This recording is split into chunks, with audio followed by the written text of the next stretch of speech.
So we'll go with. I'll start with like Iverson. Yeah.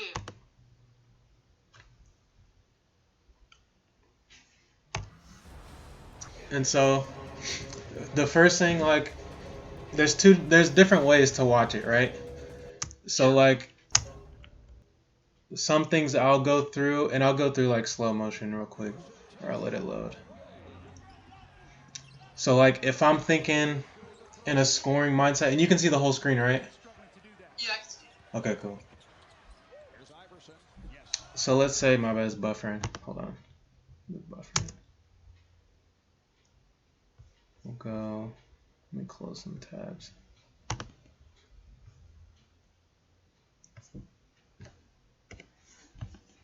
And then. Okay.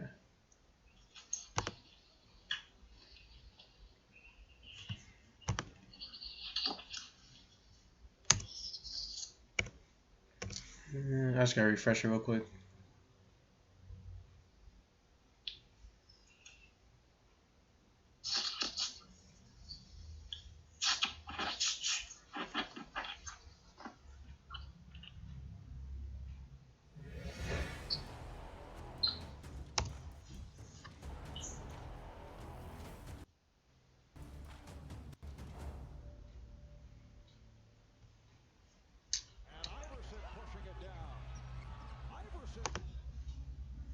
Alright, so when I'm watching, one thing I like to do is I like to watch it in like slow motion. Okay. So like I'll put it in like 50% speed, Okay. and then if this thing ever starts buffering. Alright, here you go. So I'll watch like first I'll just watch a couple buckets and just kind of see like the play style. But then since I already know basically Iverson's play style, I'll start trying to think of what he's thinking. So like I'll put myself in his shoes, right? And can you see it Okay. clearly? Yeah, I can see it clearly. Okay. So I'll like the first thing you got to do is like put yourself in their shoes, like try to understand why they're doing what they're doing. You know what I mean? Yeah. And so if I'm watching, and I'll go through faster. So like for example, we'll go try to find the decent play. So right here when he's catching it, like I'll think of what is he seeing right here when he's catching the ball, right? Yeah. So he sees Jason Williams is like trying to fight over the screen instead of going under. He sees that the Yeah. big man is like lagging back. So he's in my eyes he might shoot this. So I try to predict what he might do. If he doesn't shoot it, he'll probably take one dribble and do a pull up. So let's see what he does. So he catches it, squares up, shoots it just like I thought, right?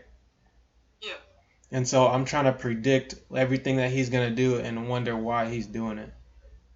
So like right here, the reason he does that, the reason he stops mid range, so Jason Williams is shading him left, right? Like Yeah. he wants him to go left, so he's gonna take it, but then he sees big man's about to help over. So like that's Yeah. a cue for him to like stop and pull up and shoot it. And he knows, and you gotta know like how high you can jump compared to the person that's trying to block you.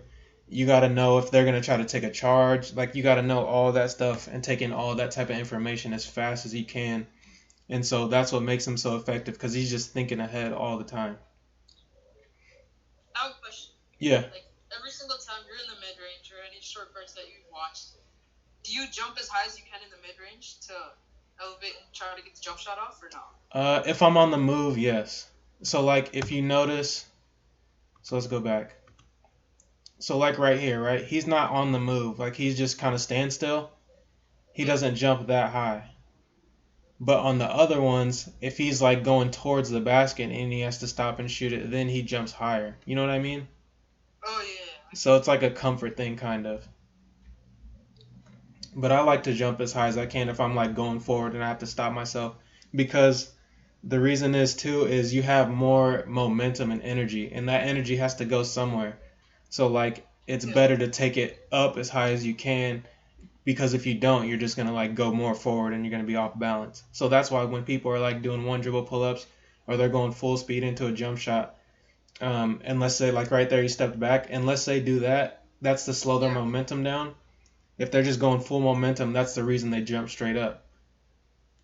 And they jump really high. So like that's why Westbrook, whenever he does his mid range, is going full speed. That's why he jumps so high, because he has so much momentum, and so he has to take his energy somewhere. Does that make sense?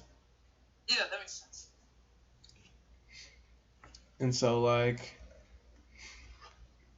go to. So now we'll go to a different shooter. So we'll go like Steph Curry. If I go Steph Curry, we'll just go threes. Do you shoot a lot of threes? Yes. Okay, so we'll see how he looks at threes.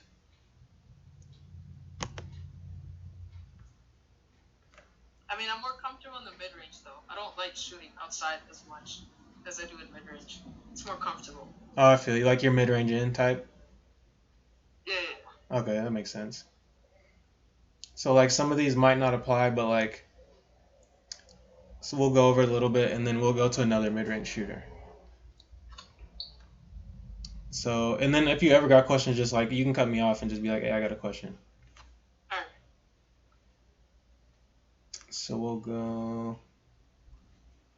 So one thing about threes is like, threes is more about being smarter, like where you gotta stand. You know what I mean? Yeah. Because the reason a lot of people don't get threes off is just because they're standing in the wrong spot most of the time. So like Steph's always finds himself in the right spot. And so like right here, he's gonna go spot up to where he knows Kevin Durant can see him, instead of just like stopping in the backcourt or something like that. All right.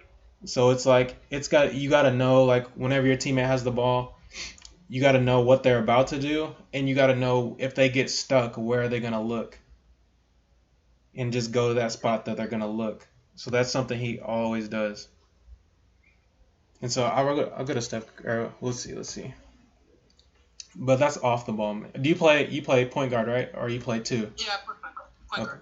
Okay. So most of the time, the thing about point guard too, it's virtually the same thing, because as soon as you pass the ball, you end up a two guard anyway. You know what I mean? Yeah.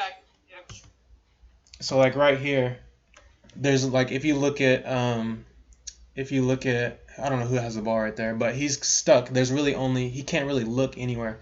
Steph Curry just finds himself in the perfect space to where he knows his teammate can make that pass. You know what I mean? Yeah, I get what you. So he does that all the time. Like, people don't even recognize that's what he's doing, but that's how he gets so many easy threes. He's just standing in the right spot. And so let's see if we'll find another one. So same thing right here. He just saw a big man's lagging back. Can you see my mouse at all? Yeah, I can see your mouse. Okay. Yeah, he says big man's lagging back. This guy's got screened, so this is wide open. And what he used to do, so like I'll go to his rookie highlights. I was watching those last night. He used to dribble in, or like he used to shoot these mids right here. So like right here, he'll shoot this three. But like if I go back to his rookie highlights. That's what I was about to say. Why wouldn't he just take the pull up? Yeah, because I think now he's realized that he's such a good 3-point shooter that he might as well just shoot that and get the extra point, you know? Yeah. So I think that's kind of what he's grown into, because like he really used to shoot the mid-range all the time, but it's kind of backed off more and more every year just because he shoots 40. He's like the best 3-point shooter in the league, so why not shoot the three, you know? Yeah, I got you. But it only works for, and I said this in one of my TikToks, it only works for certain players. Like, I think most people got tricked because they saw him doing it, and they're like, well, I might as well shoot that, when they'd be better off shooting the mid-range than just shooting that three, because they can't really shoot threes that well. And so let's go to his mid-range attack. Do you use pick and roll a lot on your offense? No, not at all. What kind of offense do you guys run? 5 out. 5 out? Yeah. Okay. So let's see. So I'll try to find something that's. Does it like dribble handoff style? Is it like off ball cuts, off ball screens? Like what kind of. Off ball cuts. Off ball cuts? Yeah. Okay. Yeah. Trying to think of who does that the most, because a lot of his rookie stuff is pick and roll style. So there's not going to be much off ball. Let me see. Off ball cuts. That one might be. Let's see. I think Kevin Durant does that. Do you guys never screen, or it's strictly cutting? It's mostly cutting, but sometimes screening. Okay. Jeremy Lin, maybe? Huh? Jeremy Lin? Jeremy I've Lin. seen him. He does a little bit. I think his is more. Let's see. Because with the Knicks, I'm trying to think. What team are you thinking? Hornets. Hornets? Let me see. When he was in the Hornets, around that, yeah. Yeah, because I was going to say, when he was with the other teams, they were just pick and roll heavy. Let me see.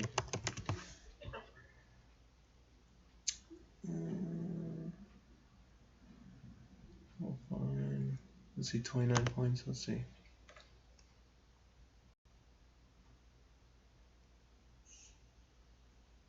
Because honestly, Iverson might have been the best bet for off-ball cuts, but he gets a lot of like down screens too. So it's kind of hard to say. So you guys run like more backdoor stuff, huh? Yeah. Yeah, I know a team that used to run that. We used to call it Ravenna. Let's see.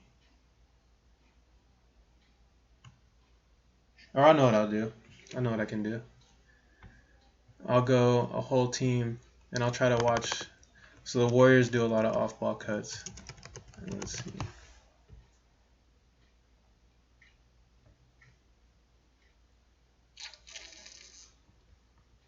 Okay, let's see if I can find something in this.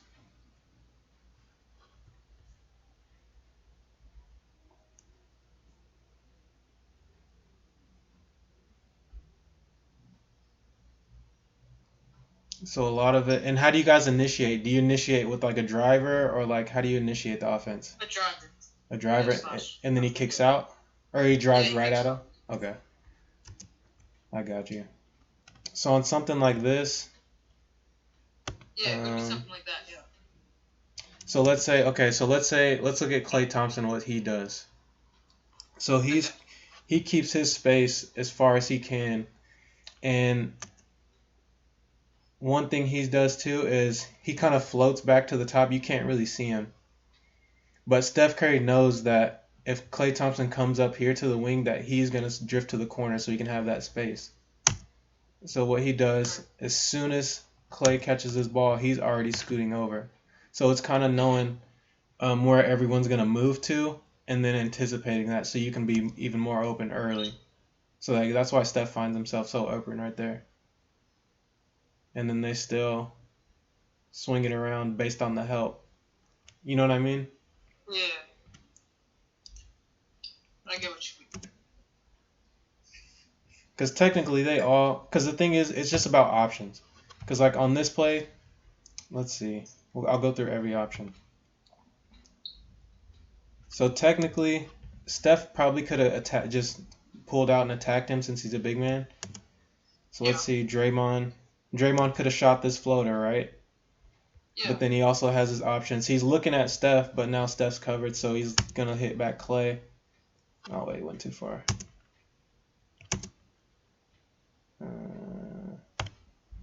Here we go. Klay, technically, he could have shot that. He's wide open, right? Yeah. Steph Curry, same thing.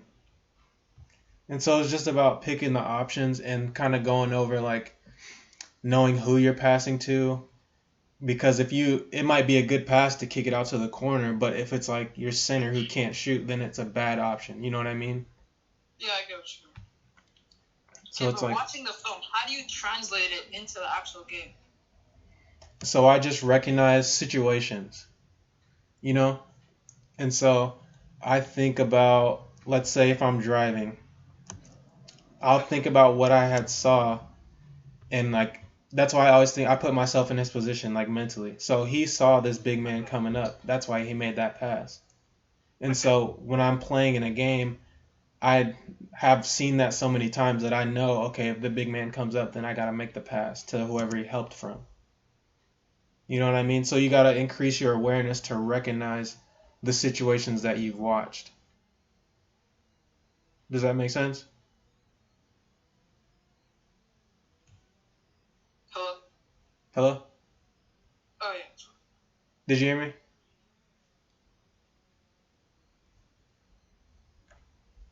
Hello. I can hear you. You can hear me? Yeah. Okay. Did you hear what my answer was? Yeah, I heard a little bit of it. It just cut out. Oh, okay, I'll go over it again. So, so the way you translate it to the game is by increasing your awareness to what's going on. You know what I mean? Okay. So, like, you have to be able to be so comfortable in a game that it's slow for you. You know what I mean? Because if you were to play, like right now, if you played a college basketball game, it'd probably be too fast Yeah. to recognize everything that's going on. So like I'll go to LeBron, for example. He's probably one of the best at this. And I'll go, or I won't do passing. I'll just do regular highlights. And so like how I think of it is like once I've seen a certain situation so many times, then I'll know what it looks like in person too. Oh, alright. And so I'll see if I can find a situation. I'll go.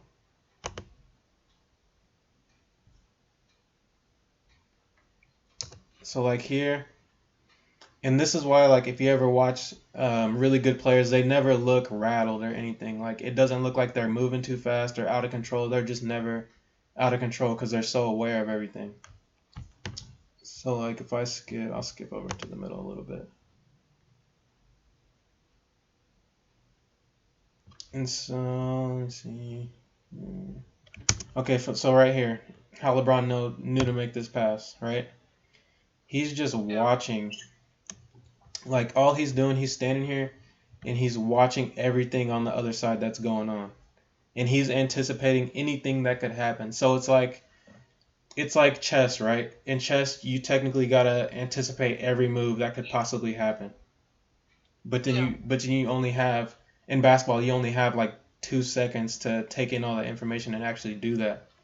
And so that's where film Yeah. comes in because if you've seen hours and hours and hours of film, then it's going to be so easy to recognize what might happen because you've seen certain situations so many times, you know? Yeah, I get what you mean. And so like right here, he's looking at Kuzma and he's watching Westbrook at the same time. So the important thing is on offense, you got to watch the defense a little bit more than you watch the offense. So he knows Kuzma might be open, but if Westbrook jumps up and he doesn't look at Westbrook, then he's just going to make this pass and it would be an interception if Westbrook was even paying attention. But he saw him, he's just lagging back there, so he's just going to make that pass. You know what I mean? Yeah. But why would Westbrook not jump up though? He just wasn't paying attention. That's what it looks like. Yeah, he's just staring at LeBron because they're running this pick and roll too right here. And so Westbrook Yeah. technically you can't really get you can't be in the paint for 3 seconds. So like it's different than high school where they have a zone. And so Westbrook technically in high school you can stop that by just standing on the circle. And so Yeah. he's thinking that Caruso, who's setting the pick for LeBron, is going to roll right here or something, and he's going to have to help. And so he's waiting for that, but then he's not even watching the other side where Cutter just dives in and he misses it. And so the pick and roll was distracting him from stepping up. That makes sense, yeah. And so like right here, this is just no awareness by Austin Rivers, right? So this is what I mean when people have no awareness. So he should know LeBron blocks these all the time, right? Yeah. And so he has two options. He could have either I don't know if this is house or not. He could have dove faster, which would have made an easy drop pass. But he should see Rondo's like heavily committed. So if he's right here, normally you could just make this pass to the corner to PJ Tucker. Yeah, that's right. Because he's a corner shooter too, right? Exactly. So I would have just made that pass, but he's not aware enough to know because the game's too fast for him. And so like that's what separates the higher level players is the game is not too fast for them. because they already play at a fast pace.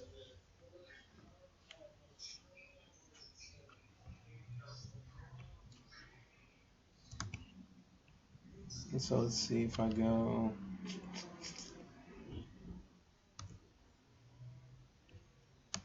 It's like fast break right here. Okay. So he's looking. So LeBron's looking. He's looking left. He sees Harden's not going to be all the way back to stop a layup. He's Yeah. watching this guy on his right running to see if he's going to outbeat the other guy in the middle. And he sees that this dude's not sprinting all the way back. So let's say this dude were to keep sprinting back, LeBron would just keep dribbling.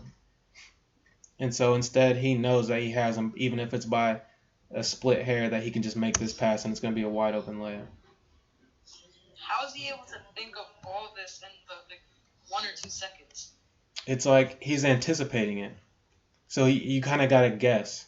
And so the more you study, the better your guess will be. Does that make sense? Yeah. Yeah, so he can recognize all of this. And it's like being a quarterback, too. So, like, when you see, like, think of the defense in every situation that it's a formation. And so there's always an answer to beat every defensive formation. You know what I mean? Yeah. And so if you recognize that somebody's not doing their job, it's like a principle. Like, if you're the last guy back, the defensive principle is get back to the rim, right? Yeah. And so he notices that this dude's not doing that principle right. So that means whoever's running is going to be open. Just based off the principles wrong. And so, like, once you know every fundamental of basketball, Yeah. then you can see when everyone messes up their principles. And then you can take advantage of it. And so, like, I'll go to, let's see. I'll go to a more point guard. I'll go to Steve Nash.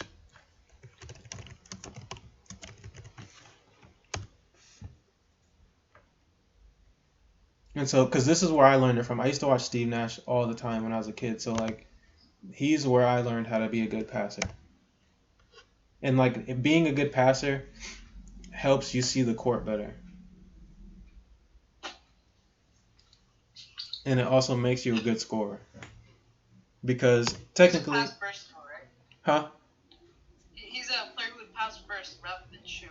Yeah, for sure. He's like the opposite of Steph Curry. Like, they had the same skill set, but he just didn't shoot as much. Like, if Steve Nash shot as much as Steph Curry did, he would have those 3-point numbers that Steph has. And so, okay, he's coming down. He knows his teammate's going to set a pick, and he's looking at the weak side. So if you look at the weak side, there's literally no one in help. There's nothing back there.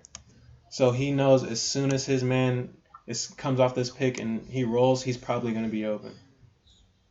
But he shoots that one. But if you look, Shawn Marion's wide open.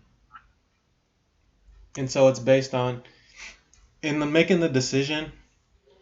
It's just based on what you want to do at the time. Okay. So it's not. There's never really a perfect decision. There's just kind of a best for the moment, you know? Yeah. And so you just take whatever you think the situation might call for based on your skill set. And so, like, some people might. So one thing LeBron does, like, he'll come out in the first quarter and everything he does will be passing. Like, he'll just try to make sure his teammates are getting open. And so that's how he's going to see the game. But then the third or fourth quarter might come around and they might be down by 10, and then he's just going to flip a switch and turn into a score. And so then he'll pick different options in the same scenario.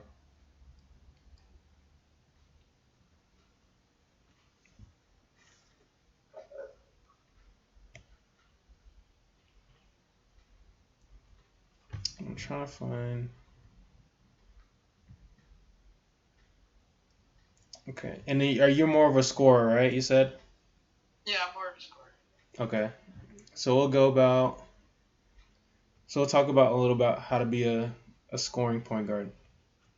So the first thing is probably changing your speed. So like if you watch Steve Nash, he's never really going full speed unless he's on a fast break. But he's always like hesitating. He's always like, I might do this, I might do that. You got to catch people off guard. Like that's the most important about being a scorer, especially if you're the Mhm. point guard. You got to be unpredictable at all times. Mhm. And like everything could be something. Like he could shoot it here. Like hold on, let me see. Let's see for the next one. So like technically he could stop and shoot this. He could shoot it right there if he wanted to, just do a hesitation pull up. He could come off the screen, but then he shoots it there. Yeah. So at any second, be a threat to do something.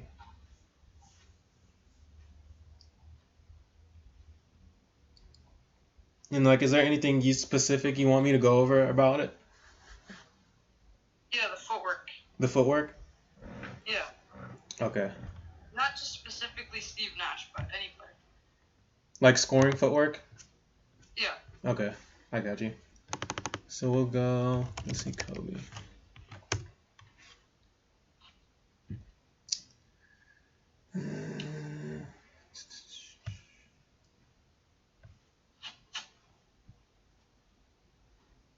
We'll go this year, okay.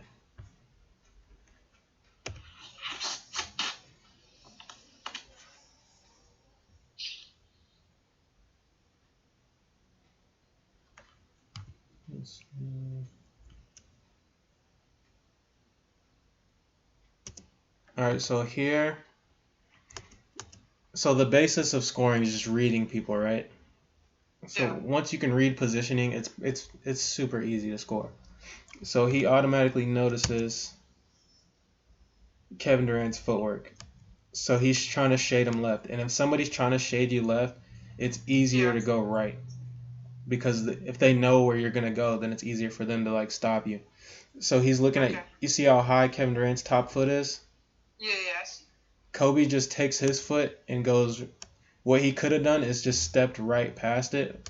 So on this one, he didn't. So if you end up in this situation, you got to take the momentum far and then pull up. So he's trying to make it seem like he's going to go all the way to the basket, and then he stops on a dime and goes up. Mhm. So we'll see if I can find a better example. Let's see.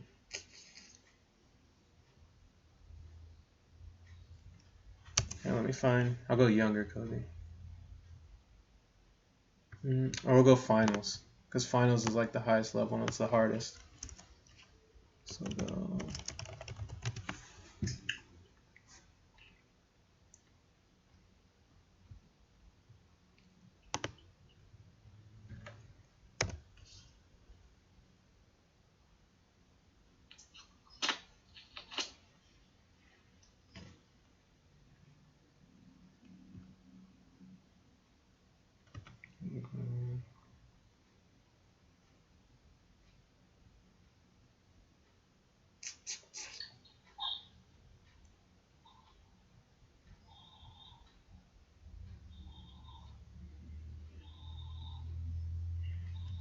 So coming up for the pull up, Yeah. the most important thing is balance. Like a lot of people when they're shooting full speed, is just they're way off balance. That's such a tough shot to make, though. It is. You got to practice it nonstop. So like, the one thing that helps him is he comes in low. So like, you see how low he is on his last two steps. Yeah. This and his feet have good amount of space. So this is what gives him the best balance. Because once you have balance, you can basically do whatever you want without being out of control. And like the reason, have you noticed that when people shoot mid range, they fade a little bit? Yeah. If they fade backwards, you'll stay. Yeah, the reason is because it gives you more like a relaxed sensation when you're shooting. So it's not as like, it doesn't feel like you're forcing a shot up. And it gives you like a little bit more space too. So when it's contested, it's a lot easier to shoot over somebody when you're going backwards a little bit.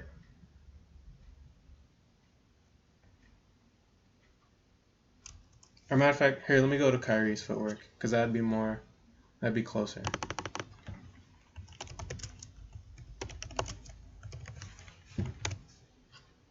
Do you catch it in triple threat a lot? Or like how do you normally catch the ball? Catch the ball in triple threat. The- If In, I'm scoring, triple threat, yeah. okay. So do you want to go over triple threat? Yeah. Okay. I wonder if they'll.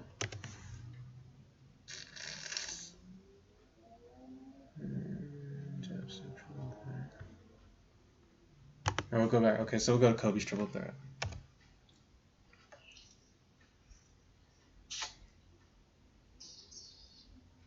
So first thing in triple threat, there you have to recognize how much space do you need to shoot the ball. You know what I mean? Okay. So like if someone's like an inch away from you and you can still get the shot off, then that's fine. And I always say if like somebody's hands are down like this, that basically means you're wide open. So he might shoot this. I don't know what he's gonna do.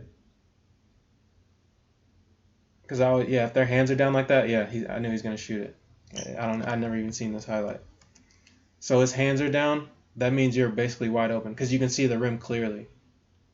Yeah. So as long as you can see the rim clearly and you know you're probably not gonna get blocked, you're wide open. So that's like the first rule. And like being able to make shots off just in this position without dribbling or anything, being able to make shots out of this makes you the biggest threat. Because then they're jumpy on everything that you do. Like you might shoot it at any time, they just don't know. Did he just shoot a left-handed fadeaway? He has like a spin layup. Let's see what he did.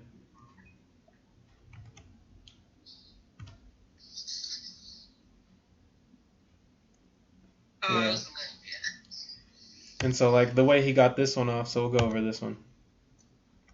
So same thing, like I said, top foot, always attack that top foot.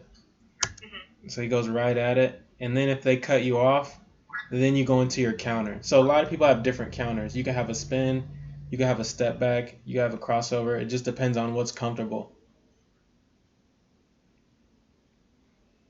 And so like a situation like this, the reason he got some space is because Melo's like, he doesn't want to get too close because of the quickness factor.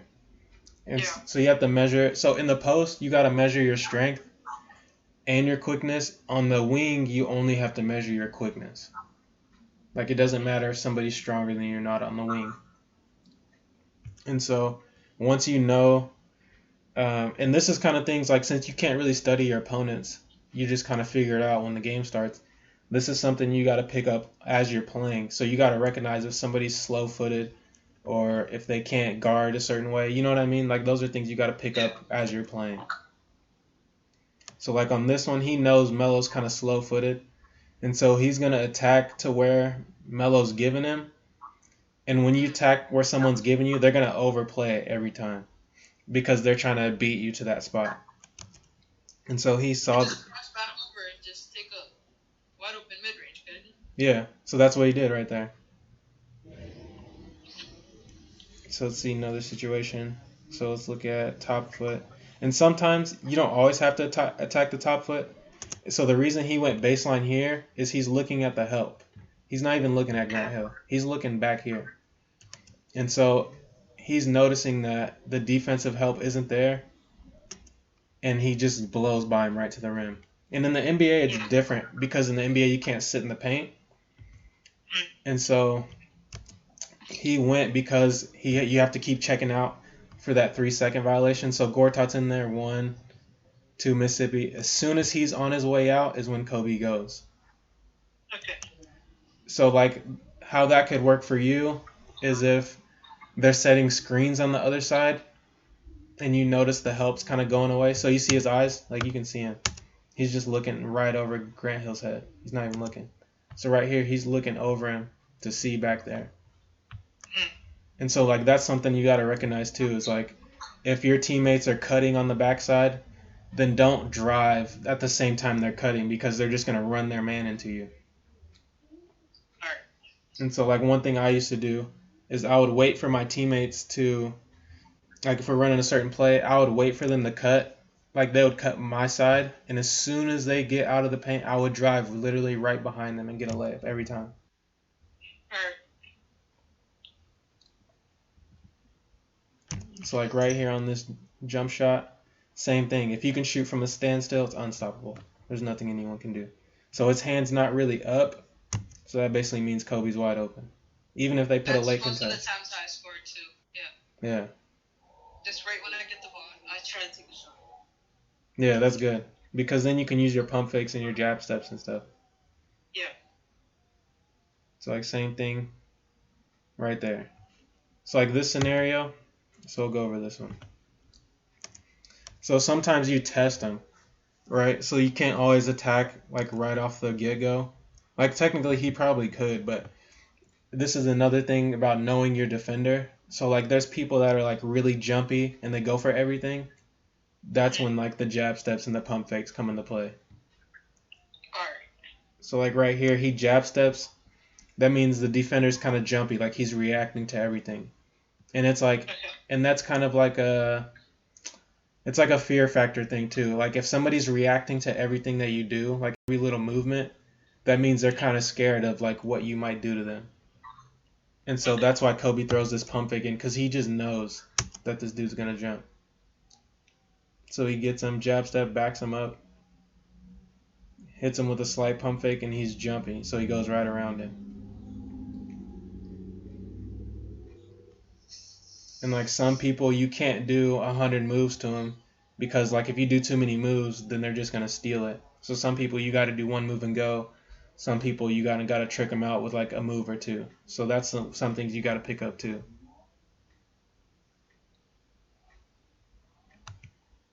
So go. Another one right here. So here I'm guessing he's probably gonna go baseline. I don't know. What do you think he's gonna do right here?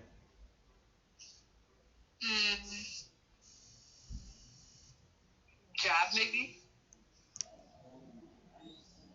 So he shot it. Yeah. So let's see. Yeah, hands down. As soon as their hands down, it's wide open. That's the number one thing I probably learned from him. If somebody's hands down, you are wide open. Doesn't matter how close they are to you.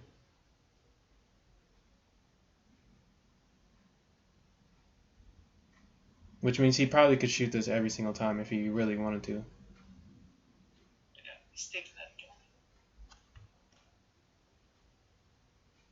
So like that's probably the number one thing for scoring is being able to shoot that from after doing jab steps and all that stuff. What's your go-to moves? Go-to moves, in and out. In and out? Yeah. What about from like a triple threat position? What's that? A jab step. Jab step? So or what? Just take the shot. Jab step or take the shot? Yeah. Okay.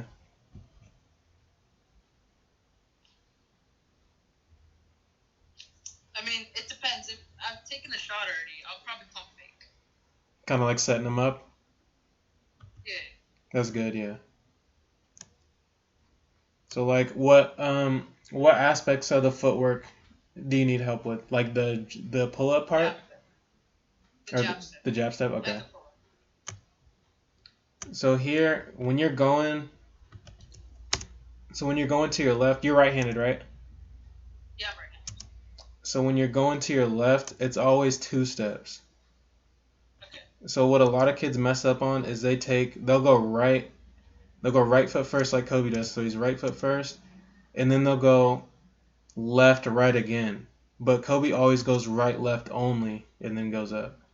You see it? Is it better to take a negative step and then go right left, or take the left foot first and then go right left? I do Which negative would be step. the quicker one to get the shot off? I would say, well, if you go left foot first, it depends on how you square up. You know what I mean? Okay. So like, let's see how Kobe squares up. So he squares up, yeah, with his right as his pivot foot. So he has no choice but to go negative step. Yeah. So I think it's negative step isn't bad. It's just it's a natural reaction for everyone, and it's more based on timing than it is speed. Okay. So because there's a lot of people that are way faster than me, but I could do it on him just because my timing was better.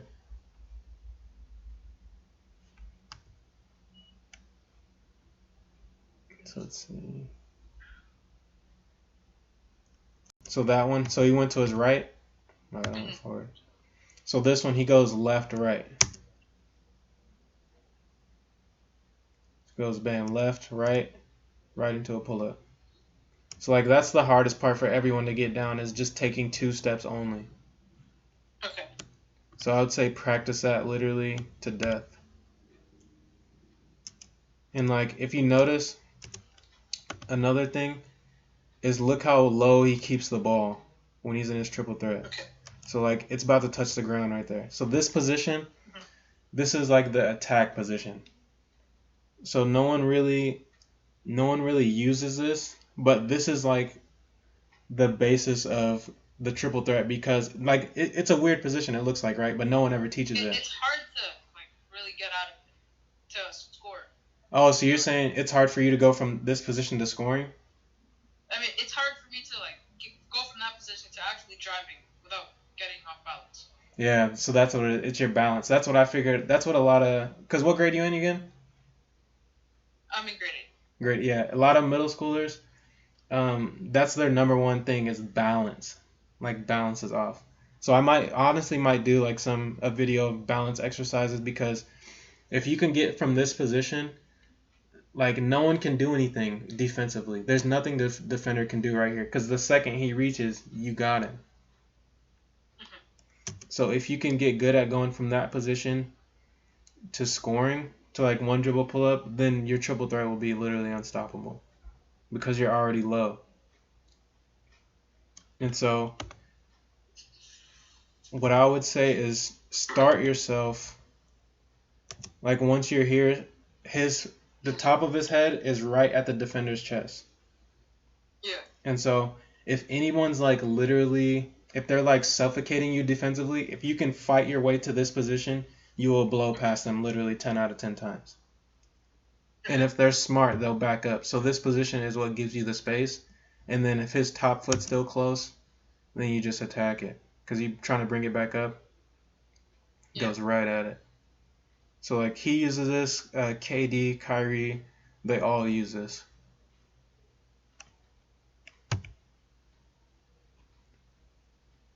Yeah, so I always say like the ball's literally about to touch the ground.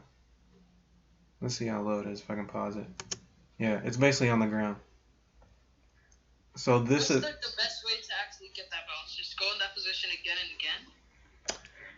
and again. It's a series of like exercises. So like, and what I'll do is I'll literally make a video. So I'll send it to you. But I do a bunch of different balance things, and then when I'm practicing, I practice from that position going into my dribble pull up. So it's both. It's the exercises on top of practicing like this. So like if you were to just like if you for beginners, I would start in this position, like act like you're ripping through, and then just practice both directions. So like start here, and then go bam, one dribble pull up to the right, and just do that over and over and over until you finally figure out the balance. Okay. And when you're stopping on it, so let's see. So right here he's almost same position. Let's see if he does it. Let's go to those pull ups.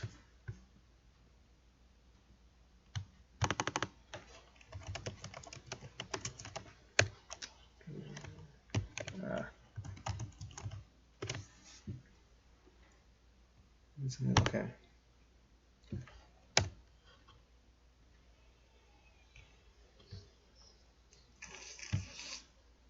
Let's see.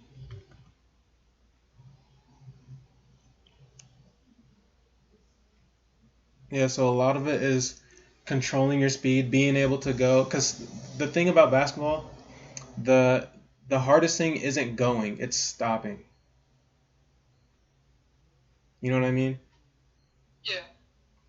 So like if you can learn how to stop on balance at all times, that'll be your best weapon.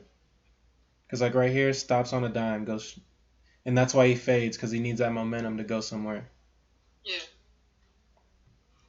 And so his left foot. So another thing that helps is look how long his last step is. He's going from almost top of the key level so he's going about a good 5 feet on his stop. So like the best way to stop is your last step. You want it to be long, especially if you're going fast. It's like a giant e-brake.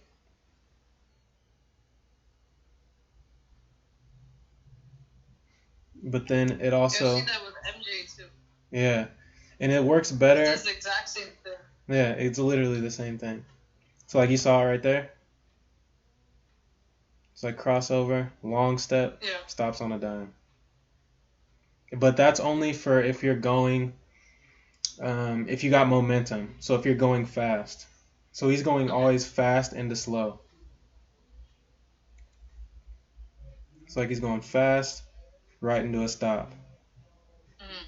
So that's the best way to get your balance is if you're going fast, right into that stop, hit that longer step.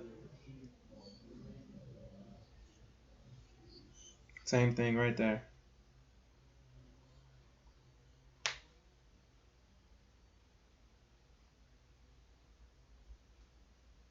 Same thing, long step. Does it every time, basically. Mhm. And like the only reason he doesn't do it if he's not going fast at all. So if he's kind of just like dancing around in the perimeter, he'll just hurry up and set his feet and then fire it.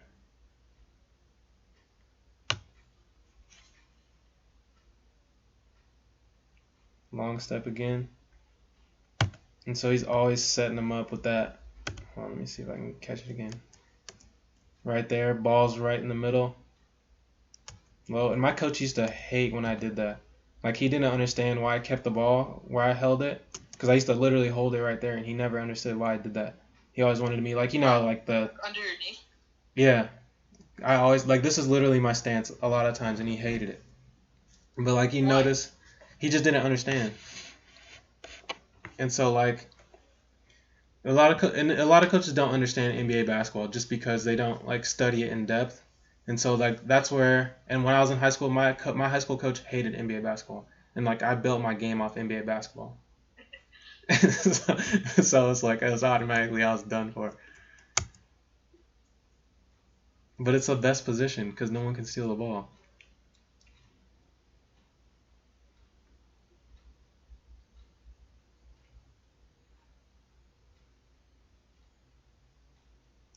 Yeah, so he takes that fade all the time. Yeah. Do you have a high release? Have I seen your shot before? I think so. Yeah. I feel like I have. I probably have it somewhere. Oh yeah, I definitely have. Yeah, I remember.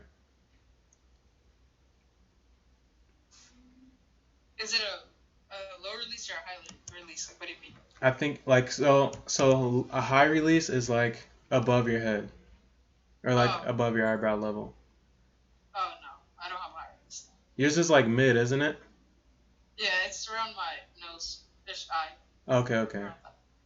So yours, yeah. So I think your pull-ups might be a little bit different than Kobe's in. So I might have to switch another player because like see where he holds his way above his head. Yeah. Like that's I how. can't shoot off that position. Yeah. Yeah, that's where I shoot. So let me go. That's like a Trae Young. No, yours isn't that low. You said yours is like eyebrow level? Around, yeah. Okay. Let me see. It's between my eyebrow and my hairline. Around that. Oh, okay. Yeah, yours is like you might have like Trae Young level. His might be a little bit lower though. Whoa, how do I get out of this? I need to pull this up. I haven't played it so long, I can't even remember that much. I feel you.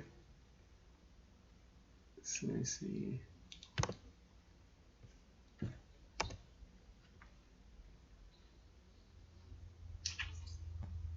Yeah, because there's two different. Or you might. I think you. Is it one motion? Do you shoot one motion? Yeah, it's one motion. Yeah. Okay. So you might be. Yeah, this might be right. Because I was gonna say Damian Lillard, but his is more two motion, unless he's at a really long distance. So yours is like a push like that, right? Hey, can I see it again? Here you go. It kind of cut out. Yeah. Yeah. Oh. Yeah. Basically just like that. Okay. So I'll try to break how he gets his shots off. And it's kind of the triple threat. Huh? It's basically more of the dribble, right? Yeah, yeah. So let me go. I'm trying to think who triple threats. Because a lot of triple threat shooting, a lot of triple threat shooters are two motion shooters. Because I think there were way more two motion shooters before Steph got to the league. And so now that everyone's watching Steph, they're going into one motion shots. Like that's what I've noticed the most. Because a lot of me and Would my you rather have a one motion or a two motion? it depends, dude. I like two motion personally, but If you were me, would you change that? The one motion? no, I wouldn't. I honestly wouldn't. It's just you have to. It's just your timing is different. Because you don't. Because all of yours is like you don't jump and then shoot it ever, right? No. I mean, it depends. Like you know what I mean? Yeah, it's hard to explain in words if you get what I mean. Yeah, yeah. I'm So in the like, mid-range, so like you know what I mean? I'm Like hanging. Like you don't hang in the air and shoot it, right? depends if I'm in the mid-range or I'm shooting from the outside. Oh, okay. I see what you're saying. Like off triple threat, do you? No one does that off triple threat. Not sure. Yeah, I think most people hang on one dribble pull ups. So yeah, the technique would still be the same as Kobe's pretty much. Okay. It's just If you your. were to recommend to watch one player, for me, who would it be? I wouldn't recommend just one. That's the thing. So like No, yeah, but like any type of players. type of players. Mainly your position wise. Like I'd watch a lot of Trae Young, a lot of Steph. I'd watch Damian Lillard for sure. Cause I'd watch. Let's see. I would say Damian Lillard because he keeps it more simple than anyone else, and he still is just as effective. And I would watch. Oh, I think I know who's a good player you might be able to watch. Um, oh no, he's not. Doesn't do triple threat though. Do you shoot? Do you ever shoot off the dribble?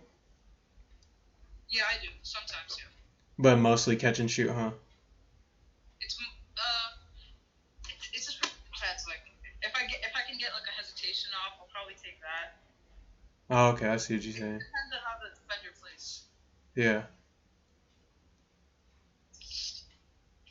So let me think of. Yeah, so I would say I would watch probably. I'd watch a lot of stuff, especially if you're off ball, because he's really good at off ball.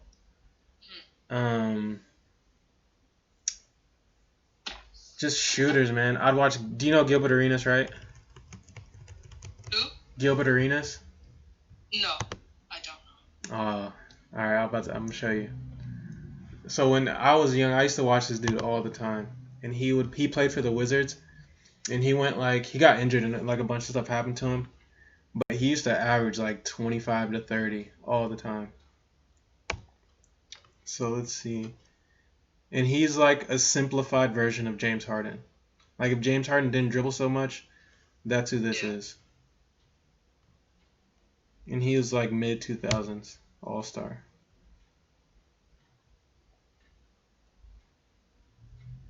And how do you use your athleticism? Like are you like a fast player or like Yeah, I use my quickness. Yeah. Okay. Yeah, so this would be a good I'd say watch some Gilbert Arenas cuz I learned a lot from him too. Okay. And like so for your game type, you're probably going to have to watch different types of players so you can get the feel of every situation. Because like for me, I watched a ton of Steve Nash, but then I also watched like a ton of Kobe, you know? Yeah. And so like I kind of mixed the two just depending on situation. Okay. And I would never watch anyone that's not an all-star. Okay. Or a great player. Because there's some all-stars that are just like, how did you become an all-star? So I only watch people that are like all-time.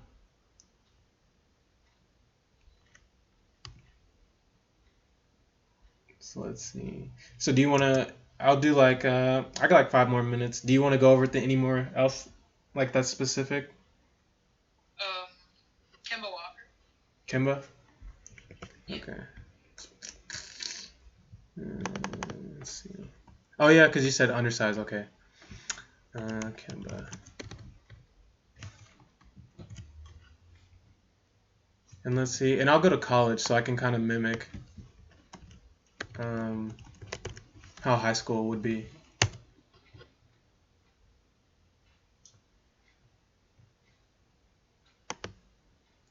Would you rather watch college highlights or NBA highlights if you were me? I mean, that's all I did, but I probably should have watched more. I watched, but I used to watch a lot of college basketball too. So like now, Okay. I don't watch as much college basketball as I used to, just because the talent pool has like gone down and it's not as there's not as much skills there used to be. But I've always been majority NBA Okay. because there's like and sometimes like there's players that would be really good in the NBA that are crappy in college just because of the play style. And like I think that's how my game was. So like I sucked at playing in a college play like the way they play just doesn't fit my game. But like in the Mm-hmm. NBA would like an NBA pro style basketball is like a breeze. All right. So like this does so I probably should have studied a little more college just so I can kind of get the feel. So let's see if I can pick up some similarities.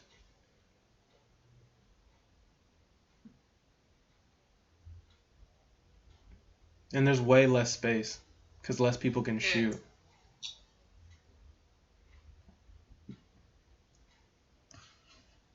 So let's see.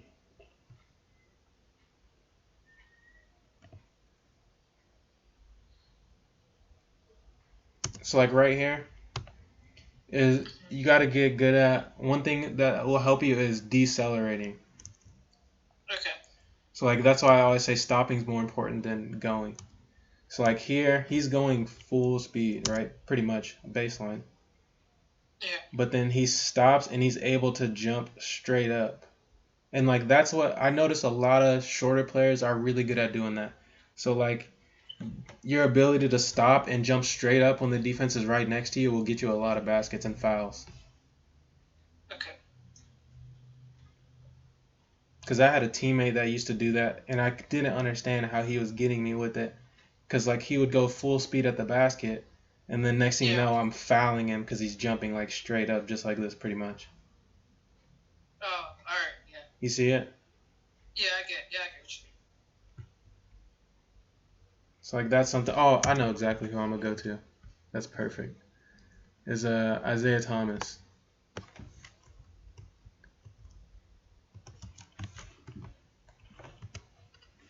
He's the king at doing this. So let's see. I'll go to his college highlights.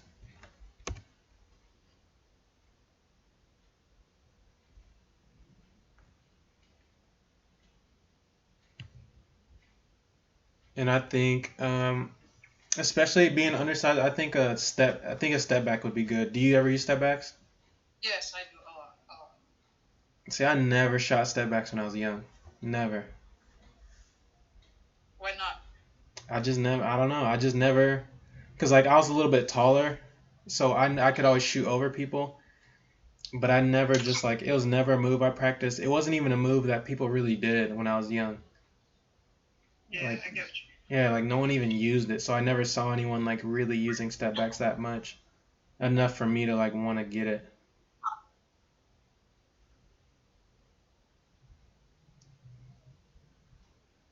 Yeah, so that's something I would invest in as a step back. mean. Okay. I'll work on that. And like if you do so different step backs. Let me see. So I'll go a little bit Isaiah Thomas and then we'll go over step backs. Okay.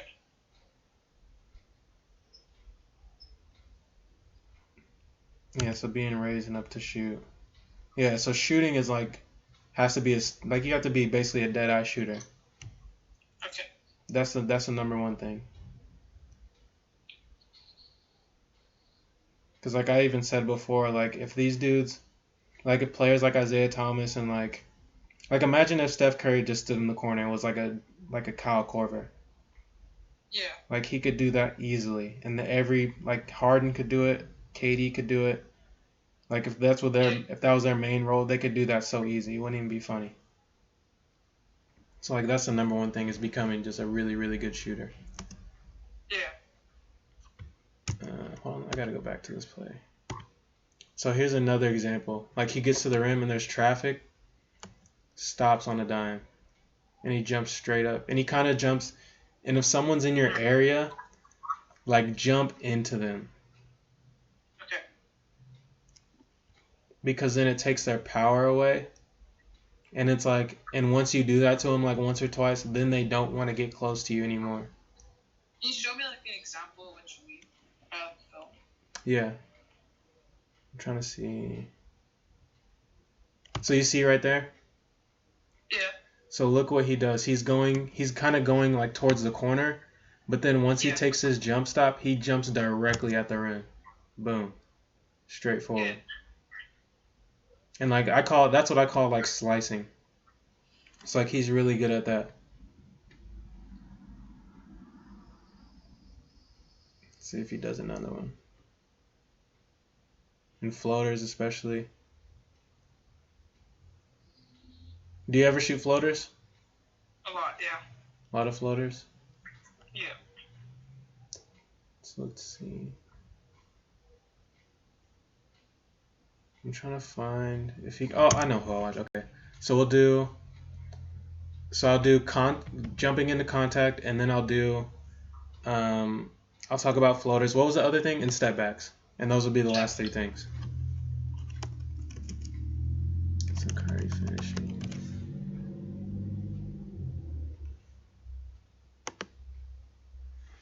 All right, so let's see.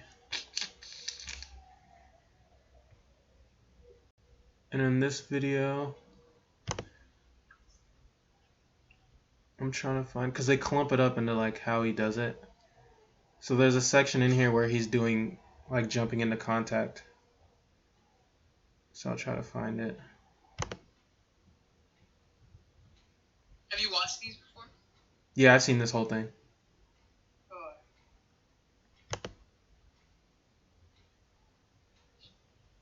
I just don't remember what section it is. Because they grouped it up by different types of layups.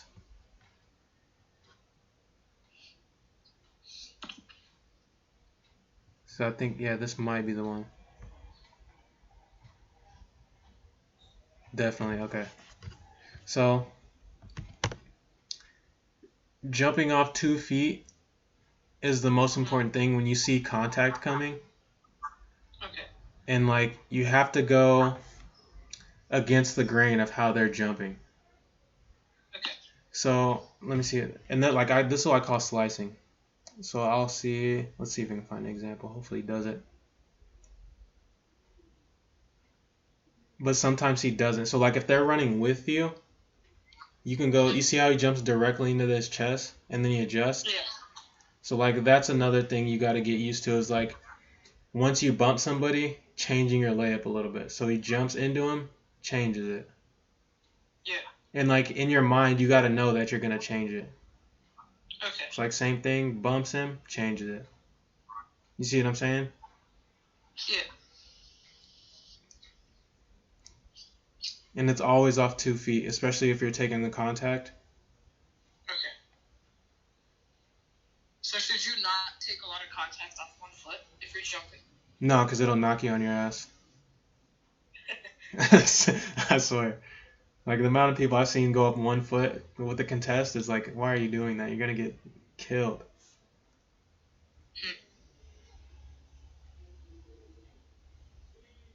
And so every single time, he's going right at them. He's holding it strong, and he just goes off 2 feet. And it gives you balance.